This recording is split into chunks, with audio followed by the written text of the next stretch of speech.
double trouble, double, double trouble.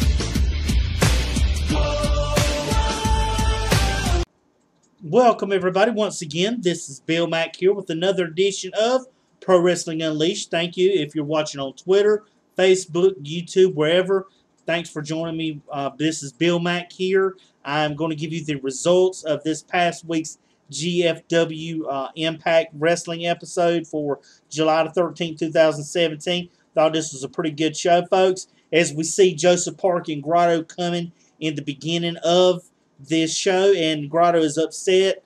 We saw last week he was upset as they went off the show, and what it leads to is the fact that Grotto is going to be deported, and the only way that he can basically work this out is through Joseph Park. Is apparently Joseph Park suggests he should get married to one of the knockouts. So he tells Grotto, I suggest you go around to the knockouts and maybe ask him out on a date, you know, and he gets wine and candy and all, and he's going to give to Grotto and try to do this. Try to see if you can get someone to talk to someone. Maybe they'll give you a shot. So this is kind of how Impact starts off.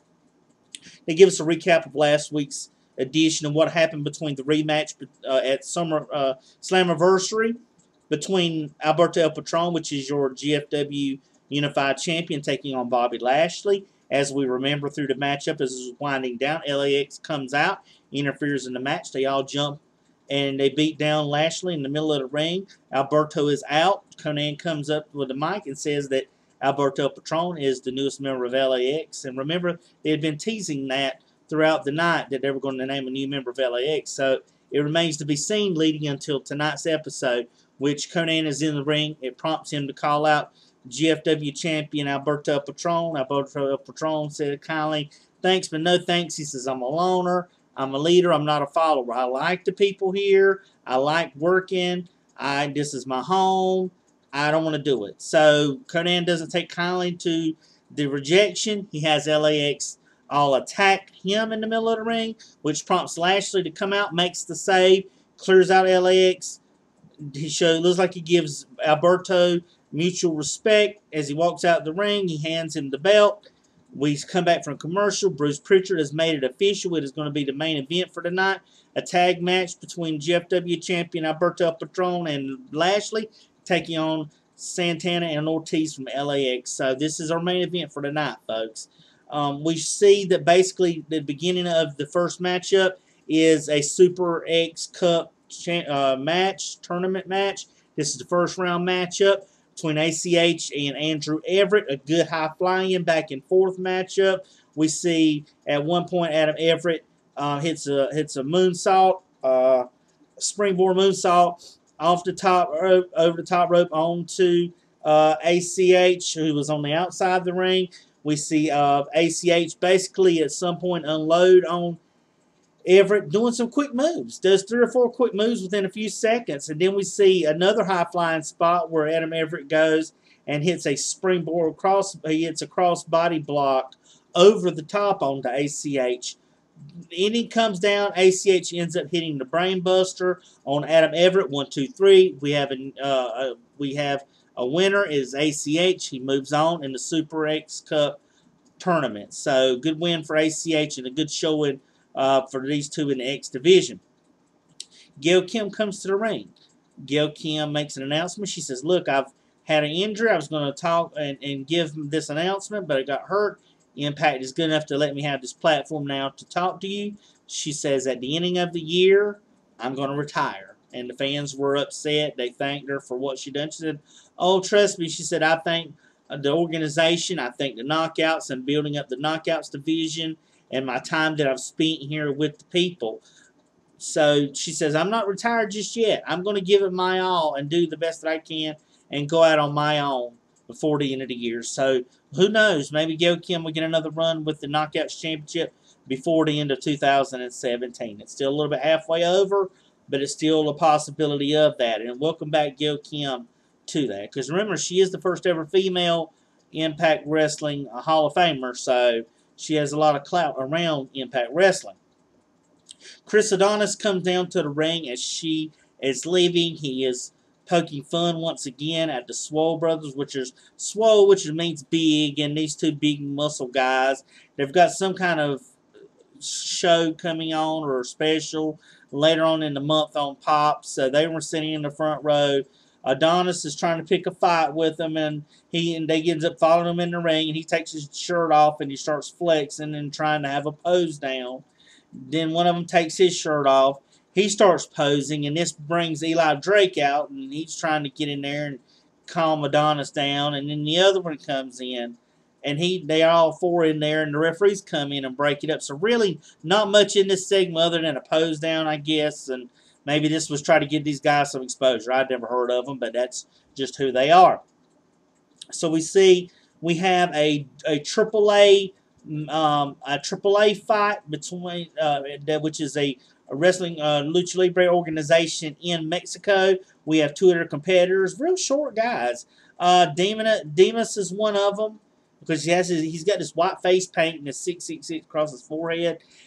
He's taking on what they tout as a mini Rey Mysterio. Trust me, folks, with this guy's moves and as quick as he is, and he's a little bit older underneath that mask. He'd been doing it for 20 years. They call him the mini Rey Mysterio Jr. His name is Octagoncito, and this was a good matchup for that Lucha Libre. Like I said, they don't do a lot of points to sell. It's just high spots. I mean, Hurricane Ranas, all these things. It was a good matchup. At one point, we see he hits a springboard corkscrew onto Demas while he's on the outside. He was really, charged up, and you could tell he's very talented for his size. So I thought that was a really good thing. Demas at some point tried to use his overwhelming power onto Octagoncito, but he couldn't quite pin him. He tried a few times to power bomb him and all, and he just couldn't pin him. So we end up seeing at one point Octo hits a top rope moonsault onto the top of Demas, and then Octo gets a roll-up pin on Demas for the win. So decent matchup. It was a high-flying matchup. Little guys going at it. Hey, what more can you ask for? Then, of course, your typical Impact Wrestling match. So good matchup for them.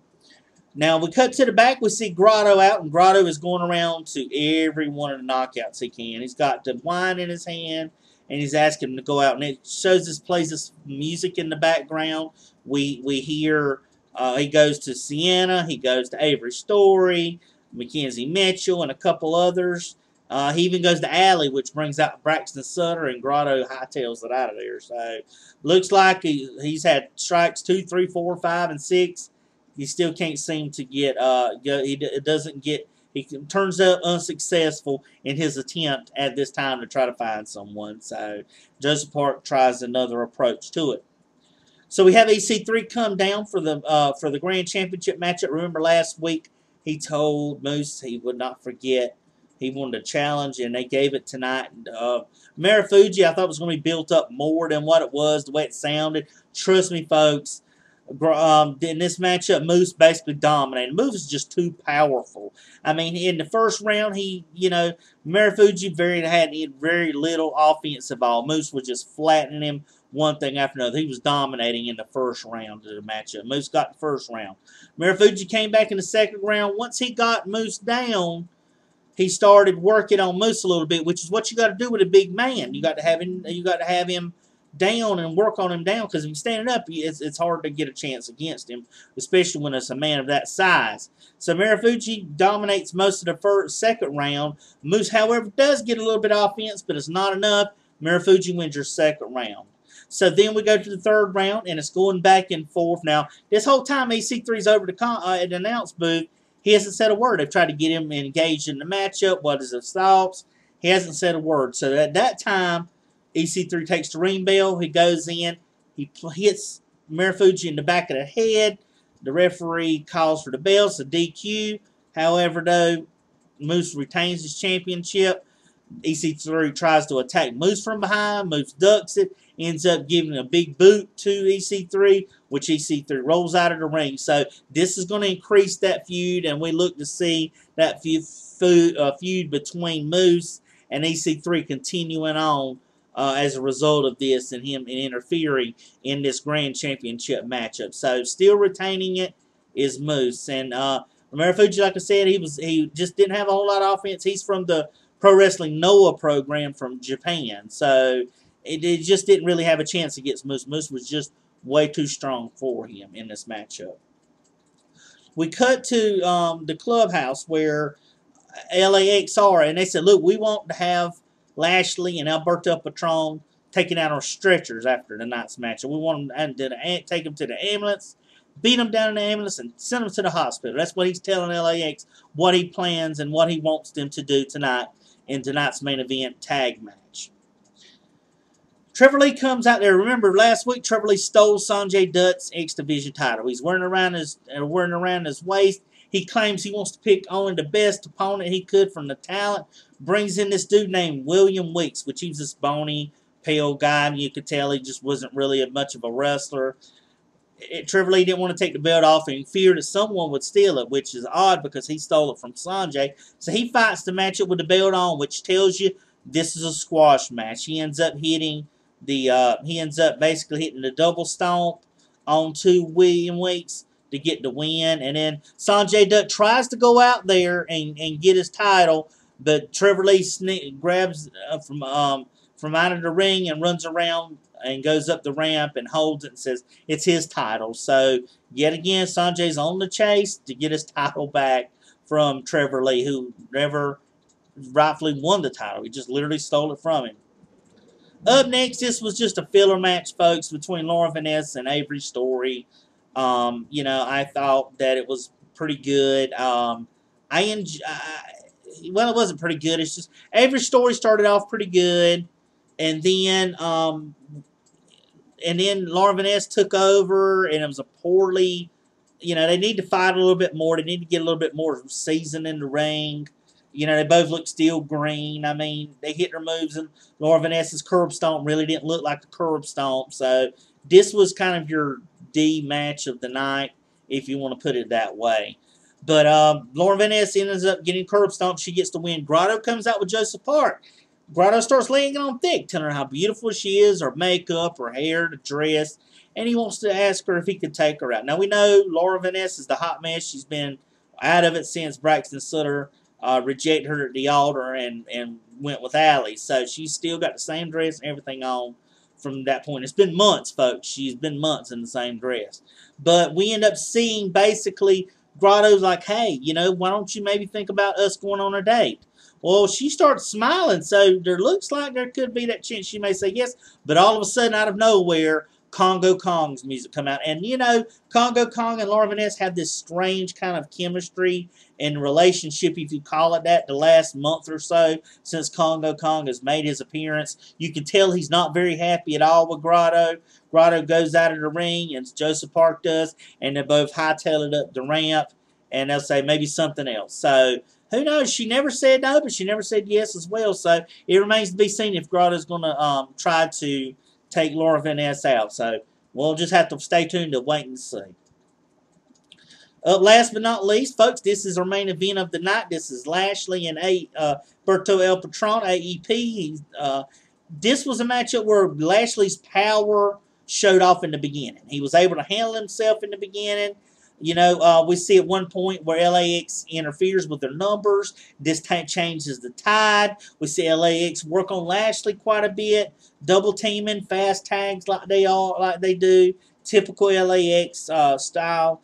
We see at one point Alberto Patron do a reverse suplex off the top rope with Santana, and Lashley helps. And we see at some point, that and then Lashley seems to, and he ends up getting the win because Alberto Patron does the double stomp. Lashley holds him, and he does double stomp on him, gets the win. Alberto Patron and Lashley, and they shake hands, hold each other's hands up. You thinking, hey, he's going to give him respect. Alberto may have gotten him an ally to Lashley because Alberto is nothing but put over Lashley, saying he's a great fighter. He gave him the best match he could give, all this stuff. But yet we see Lashley's true colors because as Lashley standing on the outside, we see LAX attacking from behind, Alberto El Patron behind. They beat him down, and does Lashley go in to help? No, Ashley just looks and laughs and just goes, "Oh no, I ain't worrying about that. I'm not messing with that." And he ends up leaving Alberto Patron in the middle of the ring. They take the flag and cover him as they hold him where he can't get loose, and that's basically what happens in the matchup. So I thought it was a good show. I thought it was, like I said, the Laura Vanessa match really just kind of pulled it down a little bit. Thought the storyline was pretty good. The show kind of flowed pretty good. So I hope you folks have enjoyed it. I'll keep cranking out more videos. Like, share, and favorite this video. Subscribe to my channel, folks. And until next time, this is Bill Mack saying, for Pro Wrestling Unleashed, take it easy.